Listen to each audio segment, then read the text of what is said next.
Be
Bonjour chers amis de l'église de Poitiers, mais également tous ceux qui se connectent avec nous pour écouter notre culte du dimanche 19 avril 2020 dans le cadre de notre église, alors que nous sommes tous confinés les uns les autres dans nos demeures. Comme vous le savez, la plupart d'entre vous, le thème que nous développons ce mois d'avril est la vision. C'est assez paradoxal d'ailleurs de parler de vision, alors que finalement nous ne voyons pas plus loin qu'être dans nos propriétés, dans notre maison, sans avoir beaucoup de possibilités de sortir. J'aimerais vous parler de la vision dans les Actes des Apôtres, et je vais commencer par une première vision qui se trouve au chapitre 1er des Actes. C'est lors de l'ascension de Jésus, et j'aimerais parler avec vous de cela, de manière à ce que nous puissions explorer ces textes les uns après les autres et nous réjouir avec la bonne parole du Seigneur. La lecture que je vous propose se trouve dans les Actes des Apôtres au premier chapitre, du verset 1 jusqu'au verset 11. Je commence. Théophile, j'ai parlé dans mon premier livre de tout ce que Jésus a commencé de faire et d'enseigner dès le commencement, jusqu'au jour où il fut enlevé au ciel, après avoir donné ses ordres par le Saint-Esprit, aux apôtres qu'il avait choisis. Après qu'il eut souffert, il leur apparut vivant, et leur en donna plusieurs preuves, se montrant à eux pendant 40 jours et parlant des choses qui concernent le royaume de Dieu. Comme il se trouvait avec eux, il leur recommanda de ne pas s'éloigner de Jérusalem, mais d'attendre ce que le Père avait promis, ce que je vous ai annoncé, leur dit-il, car Jean a baptisé d'eau, mais vous, dans peu de jours, vous serez baptisés dans le Saint-Esprit. Alors les apôtres réunis lui demandèrent, Seigneur, est-ce en ce temps que tu rétabliras le royaume d'Israël?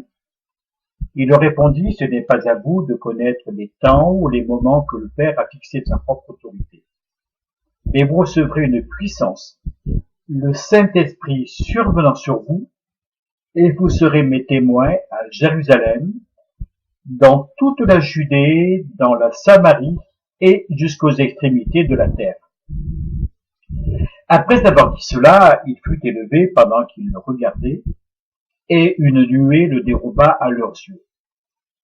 Et comme ils avaient les regards fixés sur le ciel pendant qu'ils s'en allaient, voici 2 hommes vêtus de blanc leur apparurent et dirent, Hommes galiléens, pourquoi vous arrêtez-vous à regarder au ciel? Ce Jésus qui a été enlevé au ciel du milieu de vous viendra de la même manière que vous l'avez vu allant au ciel. Alors ils retournèrent à Jérusalem, de la montagne appelée des Oliviers, qui est près de Jérusalem, à la distance d'un chemin de sabbat. Quand ils furent arrivés, ils montèrent dans la chambre haute et se trouvaient ordinaire. Là, donc, nous avons la liste des présents. Et le texte termine ainsi. Tous d'un commun accord, persévérer dans la prière avec les femmes et Marie, mère de Jésus, et avec les frères de Jésus. Alors, je vous parle donc sur la première vision des Actes des Apôtres en ce jour que nous avons appelé l'Ascension. Vous le savez certainement, le livre des Actes des Apôtres a été écrit par Luc, l'évangéliste, celui qui a déjà écrit l'évangile de Luc. Et ce livre va, si vous voulez, va s'adresser d'abord à la même personne, à quelqu'un qui s'appelle Théophile. Et en même temps, Luc va narrer une trentaine d'années d'histoire de l'Église entre l'ascension de Jésus et l'arrivée de Paul à Rome. Il s'est passé beaucoup de choses à cette époque. Si vous avez fait attention dans notre lecture, vous avez remarqué que le premier mot que nous lisons, c'est un nom, le nom d'un homme, on ne sait pas qui il est, à qui l'évangéliste Luc écrit, il appelle Théophile. Ce nom, Théophile, est comme le premier mot des Actes des Apôtres, qui nous ouvre de clés de compréhension, de faits divers qui vont nous aider à répondre aux démarches de notre esprit. Théophile signifie ami de Dieu. Ce n'est pas une vague croyance en Dieu, mais c'est la connaissance de Dieu, la nécessité ou la crainte de Dieu. C'est aussi l'amour et l'amitié affectueuse de celui que nous connaissons. Sans cette amitié avec Dieu, il nous est difficile de marcher dans ses voies en réalisant qu'il est celui qui se révèle en notre esprit. Et puis Luc continue. Après avoir interpellé Théophile et nous montrer donc cette clé de connaissance, de cette amitié avec Dieu, il va nous parler de Jésus en disant « Je vais te parler de tout ce que Jésus a commencé de faire. » Si Jésus a commencé à faire, c'est qu'il continue d'agir, qu'il continue d'enseigner et de se révéler à notre cœur. Quand on commence quelque chose, bien sûr, on le continue. Et non seulement Jésus a commencé de faire, mais il continue de faire et il terminera à un moment de faire. Son action est une action qui est complète. Il est à noter d'ailleurs que le livre des Actes des Apôtres n'a pas de conclusion. Il est la suite de l'enseignement de Jésus et de son action par ses disciples avec l'aide du Saint-Esprit. C'est le début de l'histoire de l'Église ou de l'action du Saint-Esprit au travers de l'Église, histoire dans laquelle nous sommes, nous aussi, car nous sommes dans l'histoire de l'Église et nous savons qu'il n'y a aucune limite à l'action de Dieu. Amen. Que Dieu soit loué. Aucune limite à son action. Pendant 40 jours, donc entre sa résurrection et ce jour de son départ de la terre, Jésus a donné le pouvoir, la preuve du pouvoir de la mort. Pardon, Jésus a donné la preuve du pouvoir de la vie sur la mort, le pouvoir de l'esprit sur ce qui serait charnel, ce qui serait naturel. Jésus est beaucoup plus grand que cela. Son enseignement s'est poursuivi pendant toute cette période et Jésus leur a parlé de la promesse du Saint-Esprit. Quelle est cette promesse? D'abord, il leur dit, c'est une puissance qui va changer votre vie. Et c'est une puissance qui va faire de vous des témoins. Témoins de son œuvre qui se poursuit, témoins de sa résurrection et du pouvoir de sa vie. Et le rôle de l'Église, c'est justement d'être témoin de ce que Jésus a commencé de faire, de ce qu'il continue de faire et de ce qu'il agit et enseigne au fond de nous-mêmes. Et puis le Seigneur va partir, enlevé de devant les disciples. Et là va arriver un homme, et cet homme vont arriver deux personnes qui vont parler de Jésus qui va revenir. Il est certain que les disciples s'attardaient à regarder le ciel et j'ai un peu le sentiment qu'ils tombaient dans une religion de la rêverie. Mais l'ange leur dit, les anges leur disent, il viendra. C'est l'espérance de l'Église, une espérance qui est aussi certaine que la venue du soleil le matin, mais c'est aussi une promesse qui est grande, qui est merveilleuse. Jésus est celui qui vient. Jésus revient. Il est celui qui vient.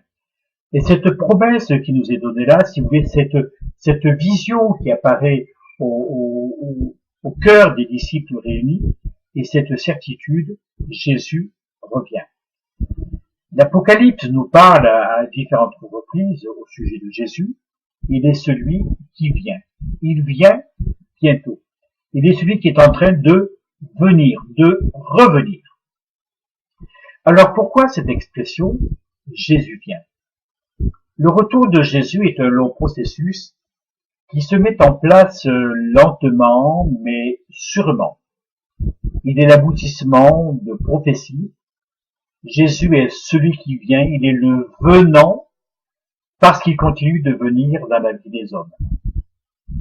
Non seulement à la résurrection, il est venu dans la vie de ceux qui étaient là, par exemple Thomas, plusieurs jours après la résurrection, vous connaissez cette histoire.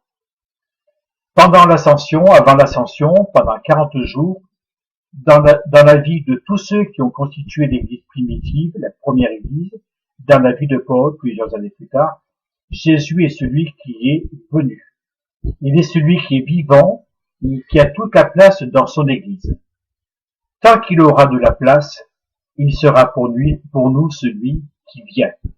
Il est venu dans mon cœur, il est venu dans votre cœur à vous, il est dans notre cœur à tous. Jésus est celui qui vient. Non seulement dans un retour qui aura lieu à une certaine époque quand Dieu le décidera, mais est celui qui vient dans notre cœur tous les jours. Jésus est le venant, celui qui vient, parce que son action se renouvelle chaque jour. Ce n'est pas une expérience passée ou terminée, ce n'est pas une promesse uniquement pour l'avenir, c'est l'action de Dieu dans chacun de nos aujourd'hui, dans notre quotidien. Jésus est celui qui vient. Alors quelques textes de Luc vont fixer cela, et par exemple, nous lisons au sujet de Zachée, dans Luc 19, Jésus parle à Zachée en lui disant « Il faut que je demeure aujourd'hui », c'est-à-dire maintenant, aujourd'hui, dans ta maison. Et un peu plus loin, Jésus répétera « Le salut est entré aujourd'hui dans cette maison ». Et la Bible nous parle souvent du retour de Dieu, du jour de Dieu. Jésus est celui qui vient parce que Dieu est le Dieu du maintenant. Jésus appartient à l'histoire, il appartient à l'avenir, mais il est aussi éternellement présent dans la vie de tous ceux qui sont ses amis. Nous sommes des amis de Dieu, nous sommes tous des théophiles. La dernière vision qu'auront les disciples de Jésus, c'est Jésus qui monte au ciel. Vous avez remarqué, ce n'est pas une image fixe, comme parfois on pourrait voir, mais les disciples garderont à la mémoire ce mouvement ascendant. Et cela nous enseigne plusieurs choses. Premièrement, la vie chrétienne n'est pas statique, mais elle est l'élévation dans la connaissance de Dieu. Deuxièmement, à l'exemple de Christ, on monte vers Dieu, car tout en étant bien présent sur la terre, on n'est plus de cette terre, mais on est des étrangers et des voyageurs. Troisièmement, ce mouvement ascendant nous enseigne, nous prépare à vivre dans une nouvelle existence, la vie éternelle. Et rappelons-nous que la vie éternelle est beaucoup plus qu'une durée de temps, mais c'est aussi une qualité de vie avec Dieu. Et quatrièmement, la toute dernière image seront les pieds de Jésus, qui disparaîtront à leur tour dans le ciel. Et il me plaît d'imaginer Jésus est en train de monter, alors peu à peu son corps s'élève, puis après on voit les pieds qui sont là. Et cela nous rappelle que Jésus a marché sur notre terre, tout comme nous sommes appelés à y marcher. Bien que nous soyons assis avec Christ dans les lieux célestes, c'est l'Épître aux Éphésiens qui nous enseigne ceci, nous marchons correctement sur la terre.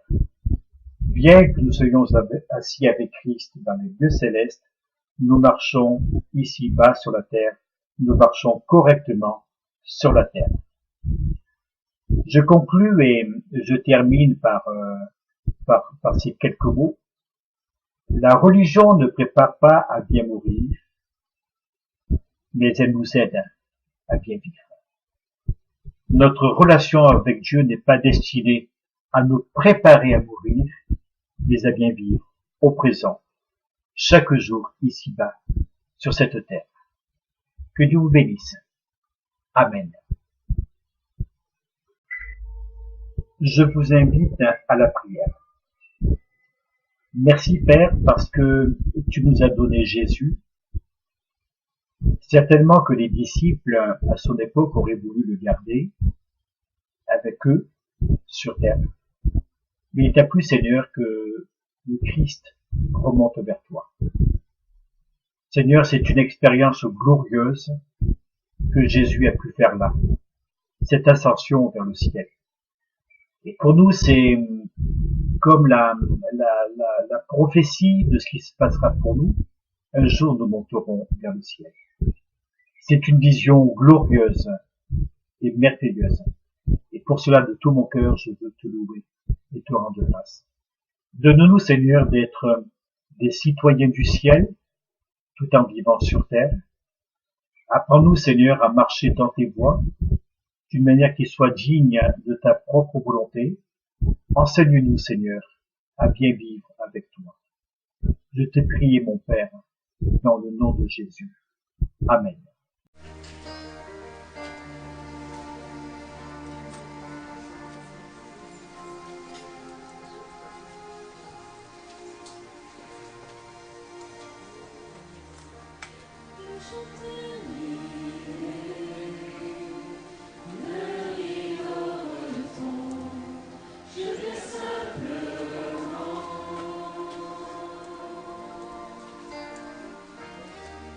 Porte-moi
Alors, quelques annonces sur le fonctionnement de notre Église. Nous avons été obligés de nous adapter à un nouveau fonctionnement, puis on essaye de faire le mieux possible, ce qui n'est pas toujours très très simple. Nos réunions de semaine sont maintenues sur le site Zoom. Donc, si vous êtes intéressé, bien demandez-nous le chemin d'accès pour parvenir à nous réunir. Nous nous réunissons le mardi à 19h. Donc, en général, les salles sont ouvertes 15 minutes avant. La salle virtuelle est ouverte 15 minutes avant. Le jeudi soir, nous avons un rassemblement à 20h15. Et le samedi soir, les jeunes se réunissent toujours dans la même salle virtuelle, se réunissent à 17h30. Nous avons des réunions exceptionnelles, donc des réunions d'hommes. Nous donnerons les informations au fur et à mesure, des réunions de femmes. Nous avons une réunion de prière qui a lieu le lundi matin, qui s'appelle Prions pour nos enfants, et qui a lieu toujours dans la même salle le lundi matin à 9h30. Alors, si je récapitule pour le programme de la semaine qui vient, donc à partir du 20 avril, lundi matin à 9h30, il y aura la prière pour les enfants. Mardi soir à 19h, la réunion de prière de l'église. Jeudi soir à 20h15, la réunion d'évangélisation, il y aura bien sûr Zoom avec prédication, etc. Samedi matin à 10h, une réunion de prière et d'intercession. Et dimanche prochain, tout à nouveau notre culte sur Internet comme nous l'avons su aujourd'hui. Je vous souhaite une très bonne journée, que Dieu vous bénisse et à bientôt.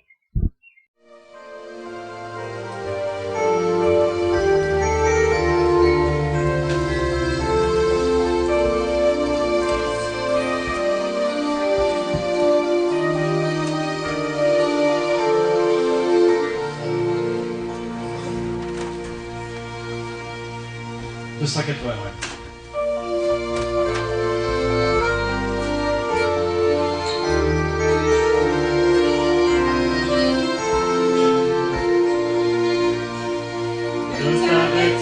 en chemin, tu as pris la route.